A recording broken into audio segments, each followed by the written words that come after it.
NicholasHoult! And please welcome your host, Chico Garcia.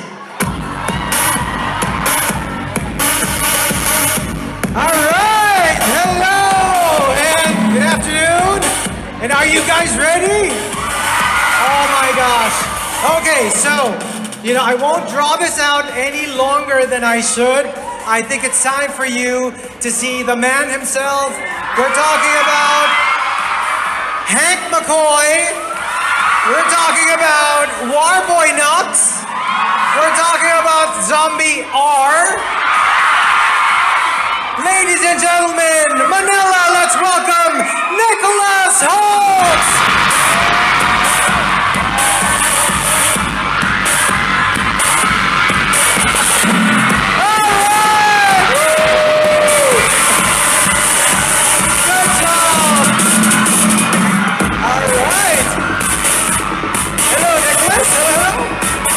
So let's have a seat. Hello. All right. Crazy. Thank you all so much for coming. Salamat. So, look at the whole X-Men team. Look at that. The entire team is here. Those costumes are amazing. Wow. So everyone's really just so happy that you could come over to Manila and join AsiaPop Comicon 2016. So, Nicholas, you started very early in your career, from About the Boy.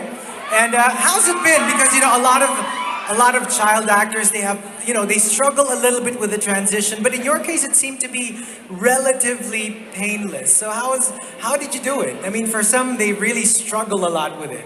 Well, yeah, I mean, teenage years are pretty painful for most people, I think. Yes. I was lucky whereby I stayed in school till I was 17 at a normal school, so I had normal friends and had a pretty normal life outside of work. And then got very lucky with getting cast in Skins, the TV show. That's right. A lot of Skins fans here. And just like.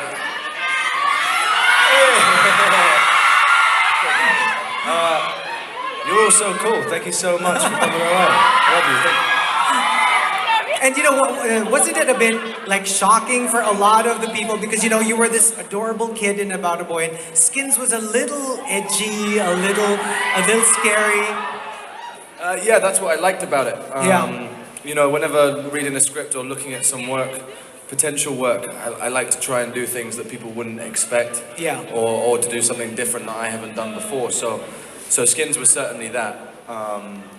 The opening of Skins originally was actually meant to be me rapping in French and dancing in my underwear. In your underwear. And then they realized that I can't rap in French and I can't dance, and they were like, all right, we'll just have him lifting weights instead. And you are in the X-Men movies, you're the third actor to be cast as Beast. Although one was more of like a cameo, but how did you approach, coming off of Kelsey Grammer's Beast?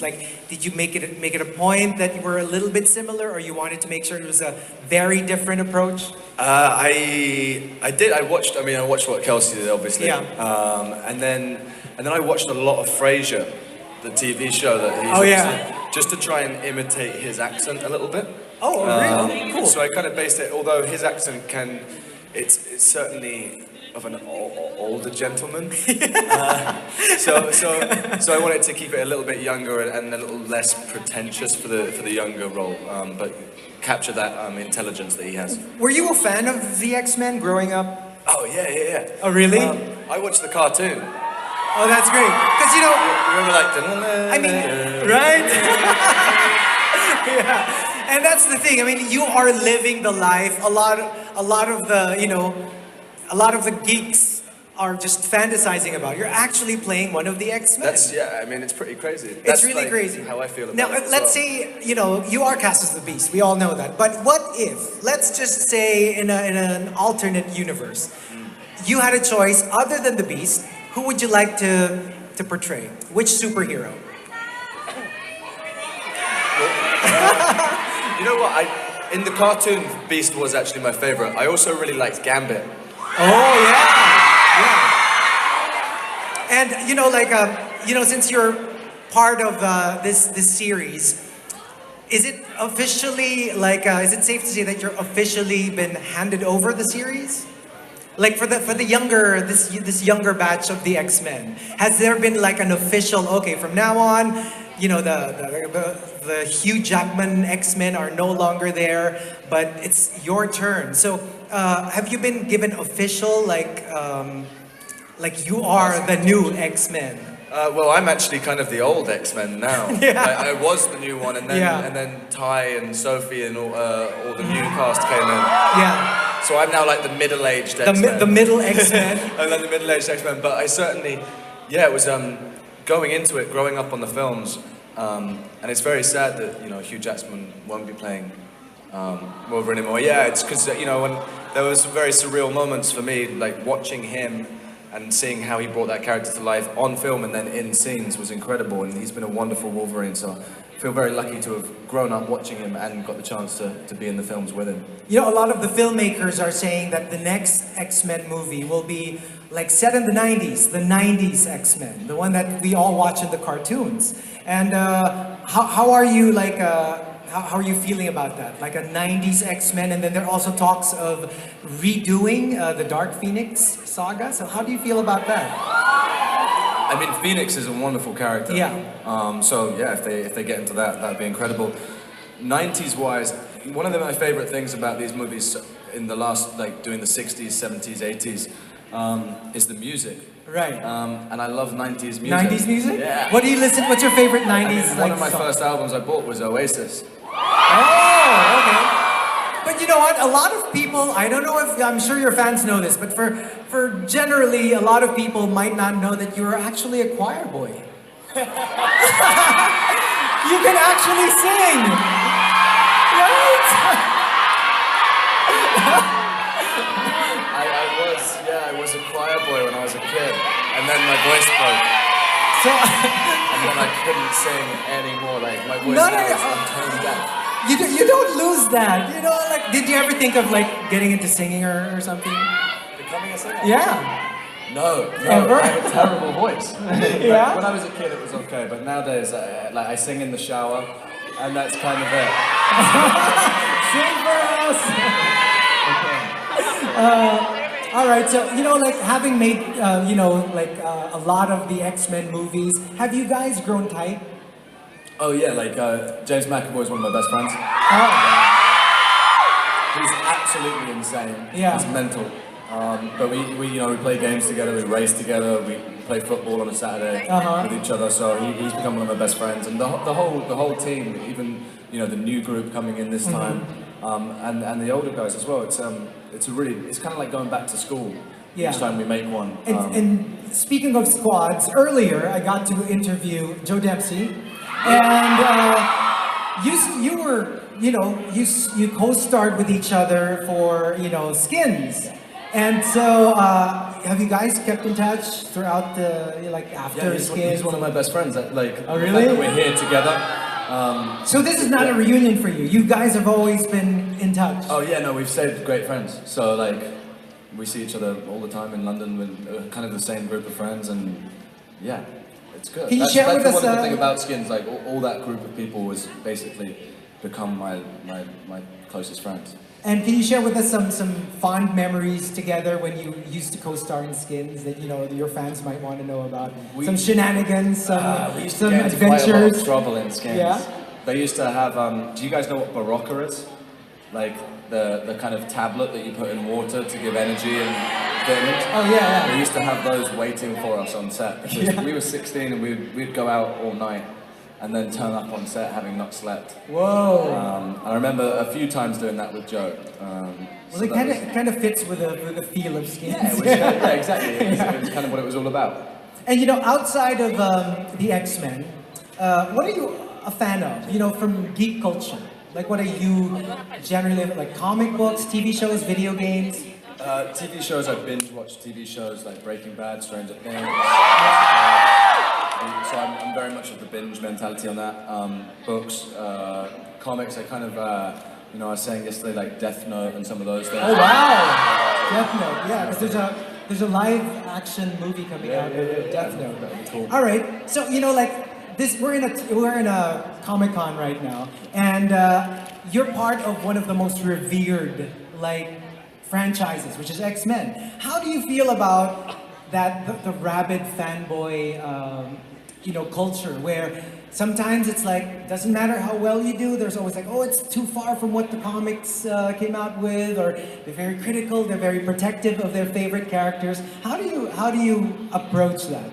I mean, I am a fanboy essentially. Exactly. So like, Yeah. I appreciate them and love them for that, and also those are the people that keep you honest and keep you wanting to make great films and keep the films getting made.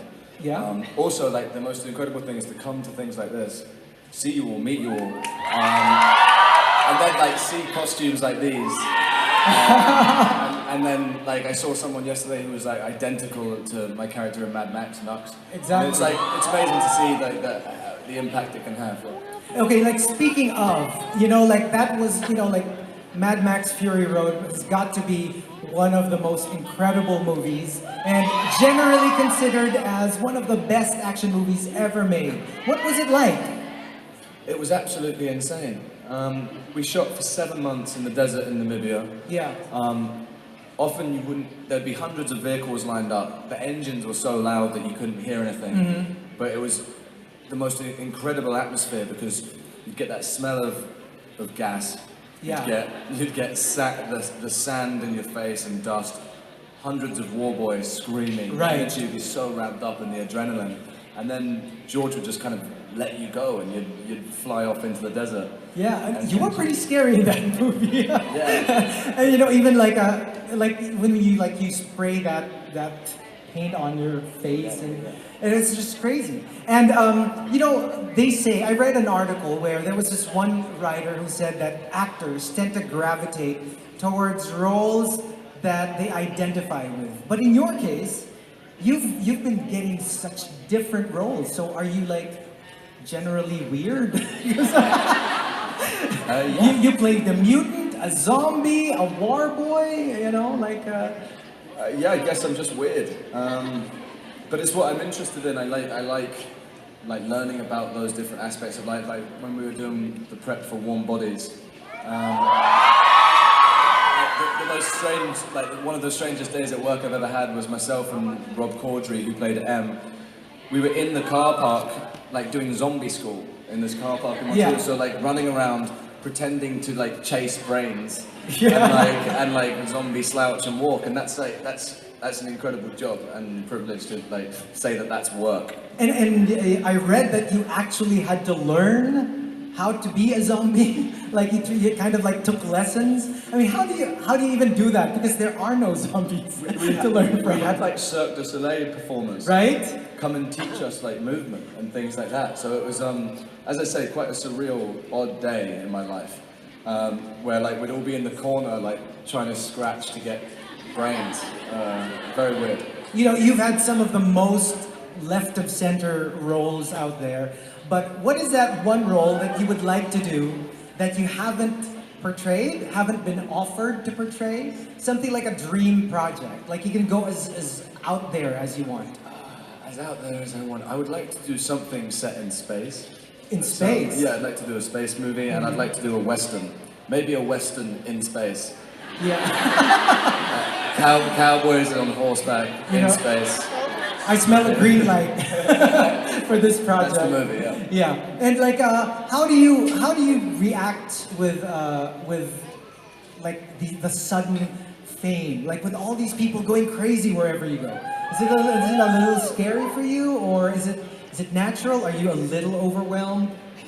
This is overwhelming. I never in a great way, in a really lovely way. So thank you. I love you guys. I've got my cheat sheet right there. I've got my cheat sheet. Yes. Mahalo ko kayo. You know how he said that to everyone in here, but I think everyone felt like you were saying it to her. Or him. All right, so what is the strangest request you've had from a fan? Speaking of fans. I don't think I should say that on stage.